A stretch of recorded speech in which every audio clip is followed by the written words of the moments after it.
शिवलिंग। अक्सर लोगों के मन में एक सवाल उठता है, आखिर यह शिवलिंग है क्या और इसकी पूजा क्यों की जाती है? क्या यह सिर्फ एक पत्थर का टुकड़ा है या फिर इसके पीछे छिपा है कोई ऐसा गूढ़ विज्ञान और दर्शन जिसे समझने के लिए हमें अपनी सोच की सीमाओं से परे जाना होगा? आज की इस विशेष वीडियो में हम सिर्फ सतही जानकारी नहीं देंगे, हम गहराई में उतरेंगे।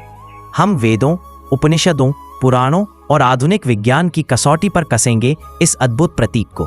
हम जानेंगे कि क्यों हजारों लाखों साल से यह प्रतीक इतनी श्रद्धा और आदर का केंद्र बना हुआ है। तो अपनी सोच को थोड़ा और खोलिए, क्योंकि यह सफर आपके विचारों को हमेशा के लिए बदल कर रख देगा। सबसे पहले आइए शब्द के अर्थ से शुरुआत करते हैं। शिवलिंग दो शब्दों से मिलकर बना है, शिव और लिंग। शिव का अर्थ है कल्याणकारी, जो सर्वोच्च कल्याण का प्रतीक है, जो संपूर्ण सृष्टि का कारण और आधार है। और लिंग का अर्थ है प्रतीक या चिन्ह, यानी शिवलिंग का सीधा सा अर्थ है परम कल्याणकारी परमात्मा का प्रतीक चिन्ह। ध्यान दीजिए, यहाँ लिंग शब्द का अर्थ किसी शारीरिक अंग से बिल्कुल नहीं है। यह एक संस्कृत शब्द लिंगम से आया है, जिसका मतलब होता है एक चिन्ह जो किसी गहन सत्य को इंगित करता है। जैसे हम किसी होटल का बोर्ड देखकर समझ जाते हैं कि यह होटल है, वैसे ही शिवलिंग उस परम सत्य, उस निराकार ब्रह्म का दृश्यमान चिन्ह है जिसे हम ईश्वर कहते हैं। अब सवाल उठता है कि आखिर इसी प्रतीक को ही क्यों चुना गया? इसका जवाब हमें हमारे प्राचीन ग्रंथों में मिलता है। शिव पुराण में स्पष्ट वर्णन है कि जब ब्रह्मा और विष्णु के बीच सर्वोच्चता को लेकर विवाद हुआ, तब एक तेजोमय स्तंभ प्रकट हुआ। इस स्तंभ का कोई आदि अंत नजर नहीं आ रहा था। ब्रह्मा जी ऊपर की ओर और विष्णु जी नीचे की ओर गए, लेकिन उस अनंत स्तंभ का छोर नहीं ढूंढ पाए। यह स्तंभ ही निराकार ईश्वर का प्रतीक था, जिसे ज्योतिर्लिंग कहा गया। इस घटना के बाद ही दोनों देवताओं ने महसूस किया कि ईश्वर निराकार है, उसका कोई आकार प्रकार नहीं है, और यह स्तंभ उसी की अनंतता और विराटता का एक प्रतीक मात्र है। इसके बाद से ही इस लिंग रूप की पूजा का प्रचलन शुरू हुआ।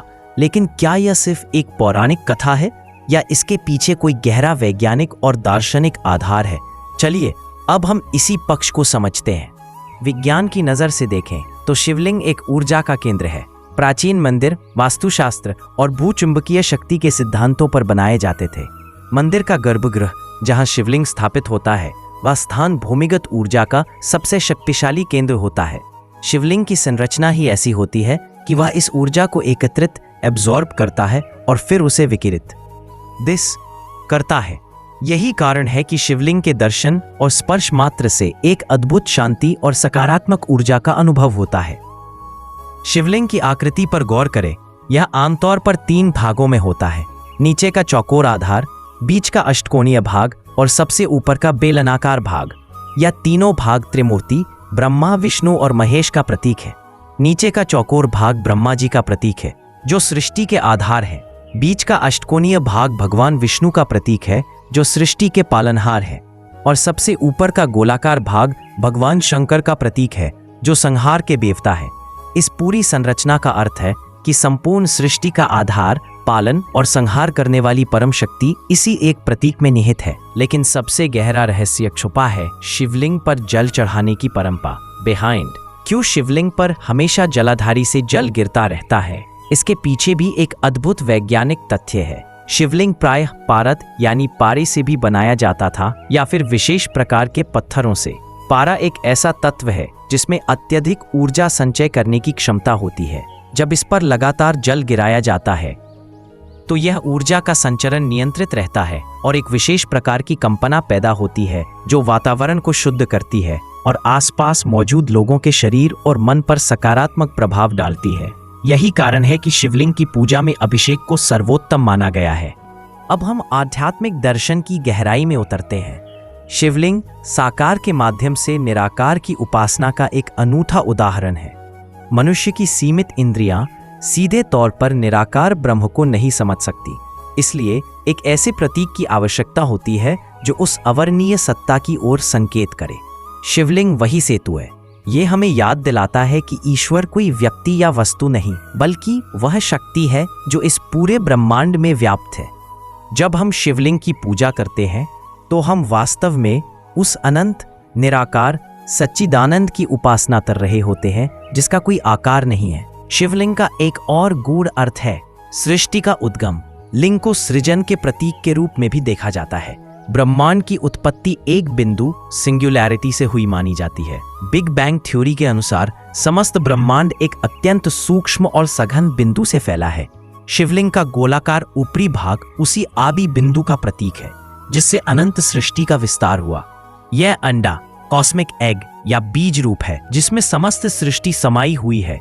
इसलिए यह केवल भगवान शंकर का ही नहीं बल्कि समस्त ब्रह्मांड के उद्गम और उसके केंद्रीय बिंदु का प्रतीक है। इसीलिए जब कोई भक्त शिवलिंग के सामने खड़ा होता है तो वह वास्तव में उस परम सत्ता के केंद्र के सामने खड़ा होता है जो इस संपूर्ण चराचर जगत का आधार है। यह एक ऐसा दर्पण है जो भक्त को उसके अपने अस्तित्व के मूल में झांकने का अवसर देता है। तो दोस्तों, अब तक आप समझ ही गए होंगे कि शिवलिंग की पूजा कोई अंधविश्वास या मूर्ति पूजा नहीं है।